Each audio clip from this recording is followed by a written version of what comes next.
ആനന്ദിയെ പറ്റി ചെറുത് പറയട്ടെ. ഈ നോവലിനെ ഒരു സിനിമാറ്റിക് നോവൽ എന്ന് വിളിക്കാനായി ഞാൻ ആഗ്രഹിക്കുന്നു. ശ്രീനിവാസ് സാർ അക്കാര്യയോട് സൂചിപ്പിക്കും. ഒരു സിനിമ കാണുവാനായി ടിക്കറ്റ് എടുത്ത അതേ മനസ്സോടെ ഈ നോവലിനെ നമുക്ക് കാണാം. ചെന്നൈ ഉൾപ്പെട്ട തമിഴ്നാട്ടിലെ കുറച്ച് പ്രദേശങ്ങളാണ് കഥാപശ്ചാത്തലം. 2 വർഷത്തോളം കാലം ചെന്നൈയിൽ താമസിച്ചാണ് ഞാൻ ഈ നോവൽ പൂർത്തീകരിച്ചത്. മന്ദഗതിയിൽ പോയിരുന്ന കഥയിൽ പുതിയ പുതിയ വഴിത്തിരിവുകൾ ഉണ്ടാക്കുവാനായി ചില ഭ്രാന്തമായ വഴികളിലൂടെ സഞ്ചരിക്കുകയും ഒരുപാട് അമളുകളിൽ ചാടുകയും ചെയ്തിട്ടുണ്ട്.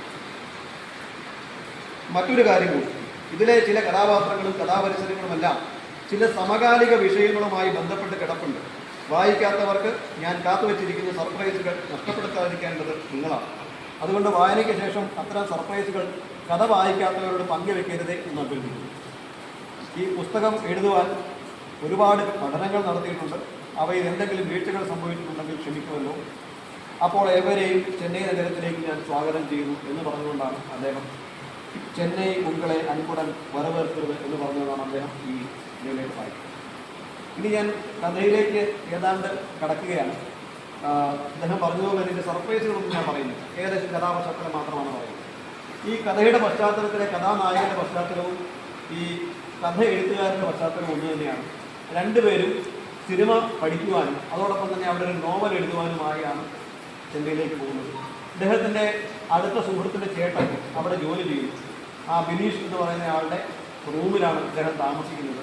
അതോടൊപ്പം അദ്ദേഹത്തിൻ്റെ സഹമുറിയനായി മറ്റൊരാൾ കൂടിയുണ്ട്. അദ്ദേഹത്തിൻ്റെ പേര് കാർത്തിക് എന്നാണ്. ഇവർ ഒരുമിച്ച് താമസിക്കുന്നു. അതോടൊപ്പം തന്നെ അദ്ദേഹം ചെന്നൈയിൽ കോടമ്പാക്കത്ത് ഇതേപോലെ ഒരു ഫിലിം ഇൻസ്റ്റിറ്റ്യൂട്ടിൽ പഠിക്കുകയും ചെയ്തു.